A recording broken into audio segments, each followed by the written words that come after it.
SIR এর ষষ্ঠ supplementary তালিকা প্রকাশিত করলো নির্বাচন কমিশন। তবে এই তালিকা থেকে কত লক্ষ ভোটারের নাম বাতিল করা হলো, এই মুহূর্তে কমিশনারের তরফ থেকেই বা কী ঘোষণা করা হয়েছে, আজকের এই ভিডিওতে আপনাদেরকে এই বিষয়ে একদম বিস্তারিতভাবে জানিয়ে দেব। তো আশা রাখবো ভিডিওটিতে আপনারা প্রত্যেকেই প্রথম থেকেই শেষ পর্যন্ত সঙ্গে থাকবেন এবং নতুন হয়ে থাকলে চ্যানেলটিকে সাবস্ক্রাইব করে পাশের দেওয়া বেল আইকনটিকে প্রেস করে অল নোটিফিকেশনটিকে বাজিয়ে দেবেন। দেখুন বন্ধুরা, ভিডিও শুরু করার পূর্বেই আপনাদেরকে অন স্ক্রিনে সেই ষষ্ঠ ভোটার তালিকার যে স্ক্রিনশট সেটা আপনাদেরকে দেখিয়ে দিচ্ছি। দেখুন, কেননা অনেকেই আপনারা গতকালকে কমেন্ট করছিলেন যে দাদা অর্থাৎ 5 নম্বর ভোটার তালিকা প্রকাশিত হয়নি, কিন্তু আপনি বলে ফেলেছেন ভিডিওতে যে 5ম ভোটার তালিকা প্রকাশিত হলো। তো আমি তো পাচ্ছি না। দেখুন, গতকালকেই 5 নম্বর ভোটার তালিকাও কিন্তু প্রকাশিত হয়েছিল। আজকে 6 নম্বর সাপ্লিমেন্টারি ভোটার তালিকা সেটিও কিন্তু প্রকাশিত অলরেডি হয়েছে, যার স্ক্রিনশট আপনাদেরকে কিন্তু আমি অন স্ক্রিনে আবারও দেখিয়ে দিলাম। তো আপনাদেরকে এই নিয়ে কোনো সন্দেহ নেই। এবার এই ষষ্ঠ ভোটার তালিকায় আপনারা দেখবেন যে আপনাদের নাম রয়েছে না ডিলিট হয়েছে, সেটা কিন্তু আপনারা চেক করে দেখতে পারেন। তবে সবথেকে গুরুত্বপূর্ণ প্রশ্ন কোথায় জানেন?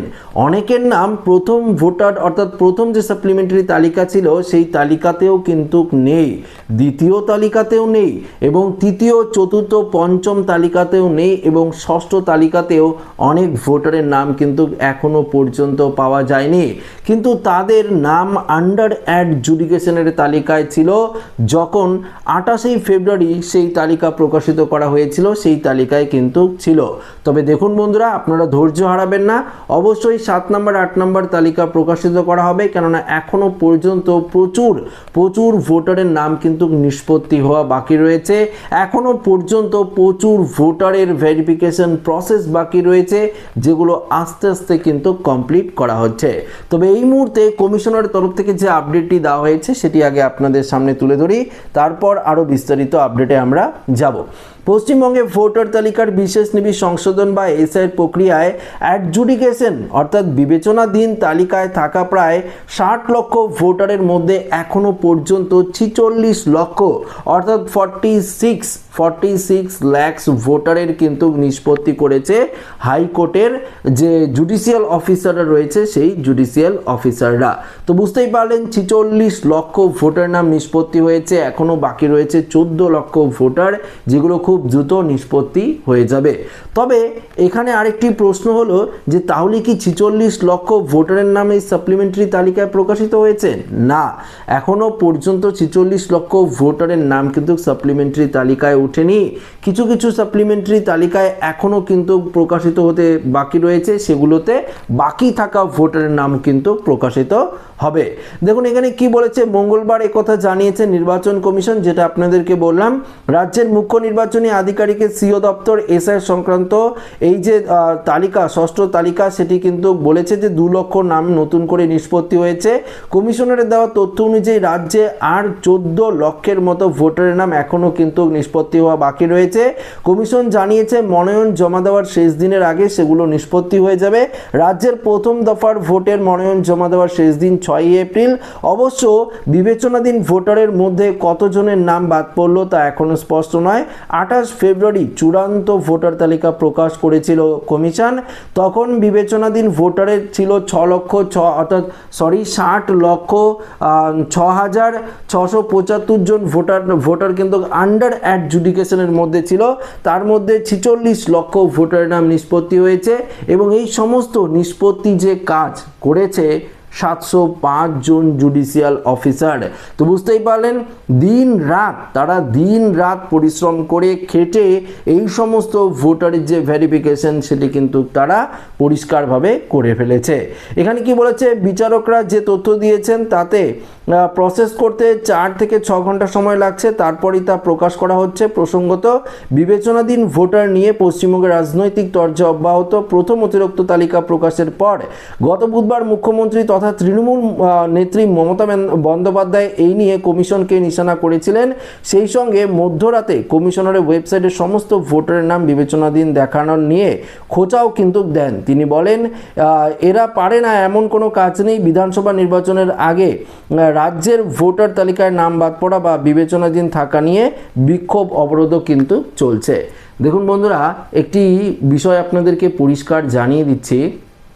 এই যে এসআইআর প্রক্রিয়া হলো গোটা পশ্চিমবঙ্গ জুড়ে, আপনারা তো প্রত্যেকেই জানেন, এই যে 4 নভেম্বর থেকে এসআইআর এনুমারেশন ফর্ম বিলি থেকে এখনও পর্যন্ত প্রসেসটা কিন্তু চলছে। অর্থাৎ একটা বড়সড় প্রসেস এখনও পর্যন্ত চলছে। শুধুমাত্র অবৈধ অনুপ্রবেশকারী থেকে শুরু করে অবৈধ ভোটার, মৃত ভোটার, ডুপ্লিকেট ভোটার, এই সমস্ত ভোটারদের খুঁজে খুঁজে বের করে তাদের লিস্ট থেকে নাম বাতিল করার জন্যই কিন্তু এই প্রসেসটা শুরু করেছে জাতীয় নির্বাচন কমিশন। যদি তারা সমস্ত ভোটারদের ভেরিফিকেশন অটোমেটিক করে দেয়, যদি কোনো রকম বিচার বিবেচনা করা নাই হয়, তাহলে এসআইআর করে কী লাভ হলো আপনারা বলুন তো? এটা কোনো লাভ হলো? সেক্ষেত্রে তো কোনো রকম কিছুই হচ্ছে না। তাই নির্বাচন কমিশনারের তরফ থেকে এই যে জুডিশিয়াল অফিসারদের দিয়ে ভেরিফিকেশন প্রসেসটা করাচ্ছে, সেটা কিন্তু একদম পাকাপোক্তভাবে বৈধ অবৈধ ভোটার কিন্তু ভাগ করা হচ্ছে। দেখুন, এই যে সাপ্লিমেন্টারি তালিকা সেটা কিন্তু দুটি ভাগে প্রকাশিত করা হচ্ছে। একটা হচ্ছে অ্যাডিশন, একটা হচ্ছে ডিলিটেশন। আপনারা প্রত্যেকেই জানেন, যে সমস্ত ভোটার বৈধ তাদের নাম অ্যাডিশন তালিকায় থাকছে, যে সমস্ত ভোটার নাম অবৈধ তাদের নাম ডিলিটেশন তালিকায় কিন্তু থাকছে। এবং দেখুন, তাদেরও কিন্তু সুযোগ দিচ্ছে, আবারও নতুন করে নাম তোলার সুযোগ কিন্তু তাদের রয়েছে। দেখুন, আপনারা প্রত্যেকেই আবারও কিন্তু যে বিশেষ ট্রাইব্যুনাল, সেই ট্রাইব্যুনালে আবেদন করতে পারছেন, অনলাইনে করতে পারছেন, অফলাইনেও আপনারা করতে পারছেন ডিএম অফিসে গিয়ে। তো অবশ্যই তাদের জন্য একটা সুযোগ থাকছে, সেই সুযোগ থাকছে। এবং এই সুযোগে যদি তারা নিজেদের নামটি তুলে ফেলে, 15 দিনের মধ্যেই কিন্তু সমস্ত কিছু প্রসেস কমপ্লিট হয়ে যাবে। এই সমস্ত প্রসেস কমপ্লিট হওয়ার পর যদি আপনার নাম উঠে যায় তাহলে তো হয়ে গেল। যদি না ওঠে সেক্ষেত্রে কিন্তু আবারও সুযোগ থাকছে নাম তোলার, সেটা হচ্ছে 6 নম্বর ফর্ম ফিল আপ করে। 6 নম্বর ফর্ম আপনাদের ফিল আপ করে নতুন করে নাম তুলে আবারও হিয়ারিং প্রসেসে গিয়ে সমস্ত কিছু প্রসেস করে তারপরেই কিন্তু নাম তুলতে হবে। এটা কিন্তু কমিশনারের তরফ থেকে গুরুত্বপূর্ণভাবে আপনাদের জন্য জানিয়ে দেওয়া হয়েছে। তাই অযথা আতঙ্কিত হবেন না, চিন্তা করবেন না বা ভয় পাবেন না যে আমার নাম ডিলিট হয়ে গেল, এবার আমার আর কিছু করার নেই, বা আমি বিশেষ ট্রাইব্যুনালে আবেদন করেছি তারপরেও আমার নাম ডিলিট হয়ে গেল। সবথেকে গুরুত্বপূর্ণ বিষয় হলো যে আপনারা এই আসন্ন নির্বাচন যেটা রয়েছে হয়তো সেটা দিতে পারবেন না, কিন্তু তার এখন যদি আপনারা 6 নম্বর ফর্ম ফিল আপ করেন, সেগুলো কিন্তু খুব দ্রুত নিষ্পত্তি করে যে লিস্টে আপনার নাম উঠবে সেটা কিন্তু সম্ভব নয়, কেননা ইলেকশনের কাজ চলছে। তাই এই সমস্ত কাজ কিন্তু করা খুবই একটা ঝুঁকিপূর্ণ ব্যাপার হবে, কেননা ইলেকশনের কাজে প্রচুর পরিমাণে কর্মী নিয়োগ করা হয়েছে, প্রচুর পরিমাণে তারা কিন্তু দিনরাত পরিশ্রম করছে, তাই এক্সট্রা করে কোনো কিছু কিন্তু তারা নিতে পারছে না। তো আশা রাখবো এই আপডেটে আপনারা পরিষ্কারভাবে বুঝতে পারলেন যে এই 6ষ্ঠ তালিকা প্রকাশিত হয়েছে। এই 6ষ্ঠ তালিকাতেও কিন্তু প্রচুর ভোটারের নাম বাতিল হচ্ছে এবং প্রচুর ভোটারের নাম কিন্তু যুক্তও হচ্ছে। পরবর্তী যে তালিকা প্রকাশিত করা হবে 7ম বা 8ম, 7 নম্বর, 8 নম্বর, 9 নম্বর এরকম করে তালিকা তো প্রকাশিত করা হবে। তো 6ই এপ্রিলের মধ্যেই সমস্ত প্রসেসটা কিন্তু শেষ করতে চাইছে নির্বাচন কমিশন।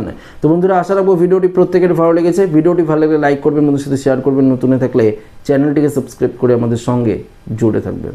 ধন্যবাদ।